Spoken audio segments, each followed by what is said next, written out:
Тайнинский сад Кремля. Здесь в специальных домиках обитают крылатые защитники государевой обители. Самка ястреба-тетеревятника Альфа уже 15 лет, если выражаться официальным языком, участвует в биологической защите памятников и регулировании численности серой вороны в районе Кремля.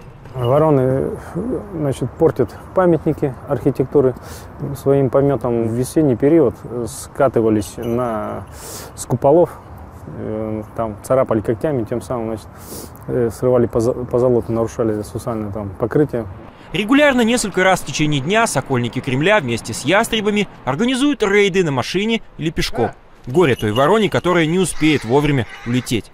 Тетеревятник – птица-спринтер, атакует стремительно на небольших расстояниях и может гнать ворону на дистанции до 100 метров. Важно не обязательно физическое устранение той или иной вороны с территории, важно присутствие. То есть вороны должны видеть постоянно наличие тетеревятника, то есть он является естественным врагом их, они его должны постоянно видеть. Причем не просто на руке где-то, он должен летать. Свои боевые навыки птицы оттачивают на занятиях, проводимых сокольниками.